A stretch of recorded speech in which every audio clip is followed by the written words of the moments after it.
Welcome to your weekly recap from your friends here at dot.LA. I'm Kelly O'Grady, dot.LA's chief host and correspondent. We are obsessed with everything LA tech, media, and startup news here, so if you are too, you are in the right place, my friend. So we survived another week of quarantine in, what are we calling this? Is it like April-A? Honestly, the days are blending together and now the months are too. But quarantine fog has not stopped the LA startup community from pulling together to fight the virus. And we've seen many perform a pandemic pivot with their businesses. One such company that has excelled is Curative Inc. Now, LA Mayor Garcetti has announced that LA will be the first city in the US to offer free testing to all residents with or without symptoms, and Curative is behind that. I sat down with dot.LA reporter Rachel Uranga for the Inside Scoop. Thanks so much for joining us, Rachel. So you first highlighted Curative back in March when they were at the beginning of pivoting their business towards COVID testing. So what have been the key milestones for Curative in this transition, and how have they done it so quickly? I cannot tell you how they've done it so quickly since I don't know enough about science, but I can definitely tell you some of the key milestones. Fred Turner is a 25-year-old founder of Curative Inc. He came down to Los Angeles in early March, and I think the first run they had about 50 tests. He connected with the mayor's office, and by April, they were processing 95% of the city's testing. Now, these tests are different than some of the tests that were offered by other labs because, one, they were saliva-based. I think what is appealing about this is that the tests can be taken through drive-thrus. By mid-April, they had attracted the interest of the Air Force, and what Curative did essentially provided the Air Force with a sort of guidelines to how to do it and how to scale up that distribution pretty quickly because they had done it in Los Angeles and they felt like this was a good testing ground for them. And so now they have bigger plans for national expansion. And what they say is they have a plug and play system. Well, that's so impressive that they were able to go to comprising 95% of Los Angeles' testing in such a few short months. So the mayor has mentioned that he's looking to offer free testing for all Los Angeles residents, which is going to require a significant amount of resources and infrastructure. How is Curative thinking about this? Last time I spoke with Fred, he says he has capacity for about 20,000 kits a day. He can test about 20, and he's going to probably be scaling that up to about 30,000. And Los Angeles is a city of 3 million. Right now, we're doing about 8,000, give or take more. And we've been able to do that, and there's extra capacity there. What the demand is going to be is not exactly clear. Fred is confident that he has the capacity, but the mayor's office wasn't able to pin down what the demand is going to be. Well, that's an interesting point that you make, and we'll definitely have to keep an eye on how demand is spiking based on this announcement. So something interesting that you mentioned, they are thinking about expanding nationally eventually. So what are the key things that they would have to do to execute against this?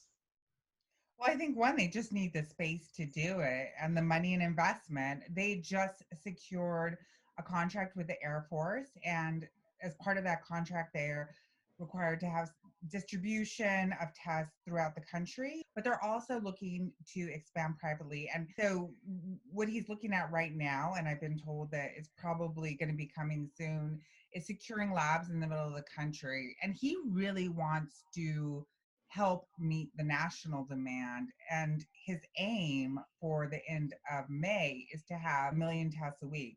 Well, Rachel, thank you so much for joining us. This is a fascinating story that Curative is a part of, and it was great to speak with you about it. Same here. Thanks a lot, Kelly. And now for some media news. We've all been streaming nonstop. I've personally been delving into the HBO vault with Succession, Shiv, obviously my favorite character. But when I need to pick me up, I also turn on Frozen. Turns out I am not the only one of us that is turning to everyone's favorite snowman, Olaf, for comfort, because streaming service Disney Plus has reached 54 million subs in 6 months. Let's just let that sink in for a second. That is crazy. To contextualize just how nuts that is, the media giant originally forecasted that they would get to 60 to 90 million subs by 2024. But that's the coronavirus world for you. Everything's off. Disney also reported in its earnings call that COVID has vaporized $1.4 billion of operating income, primarily due to the pandemic's effect on theme parks and studio.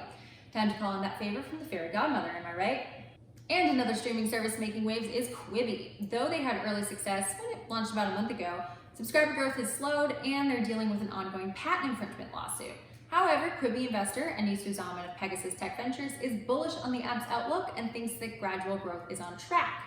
Now, finally, my favorite story of the week, simply for the novelty of this, Tom Cruise and Elon Musk are in talks with NASA to film an action-adventure feature on board the space station because production is currently shut down on Earth. I just want to say, put it out there, production team, I'm available. Star, background work to get you whatever lattes they dream up in space. Honestly, a girl can dream. For more on these media stories from Sam Blake, check out the links below. And in this week's episode of The Little Engine That Could, startup FloQast is using the pandemic to duke it out with publicly traded Blackline. They compete in an esoteric realm only accountants would know, close management software. FloQast is giving away the implementation of its software for free to any Blackline customer through July, promising that once they sample FloQast, they'll never go back to Blackline. For more on this from Ben Bergman, check out the link below. And on to tech, Immersion is a software program that measures love. All right, here's how it works. Sensors monitor how a person's brain responds to a given stimulus, and then the tech can be used to understand which moments in the piece of content, trailer, advertisement, lecture, are emotionally resonant, allowing the creators time to adjust accordingly. Now, Immersion faces skepticism about a big brother omniscience about people's true feelings, but I'm willing to take the risk if that means Westworld creators know how negative my emotional resonance was to the finale. Come on, I can't be the only one. For more on this from Sam Blake, check out the link below. And lastly, LA is getting back to work today, but with schools closed, there are some major childcare issues. Company WeeCare has helped some daycare centers weather the storm though. Takes care of the administrative tasks for home daycare, which help keep costs low, making the service more affordable for parents. Even with help from WeeCare though, there are big challenges looming. Safety restrictions have severely cut how many children facilities can take, and with how the pandemic has hurt childcare facilities financially, will they even be able to reopen? Parents desperate to go back to work may find themselves not only jittery returning a child to daycare, but there simply may not be room for them. For more on this from Rachel Urenga, check out the link below. Well, that wraps my weekly recap. For more details on these stories and to learn more about the awesome virtual events we're hosting, check out our website, sign up for our newsletter, and make sure to follow us on Instagram so you don't miss my daily digest of the day's top headlines. Thanks for tuning in. I'm Kelly O'Grady for .LA.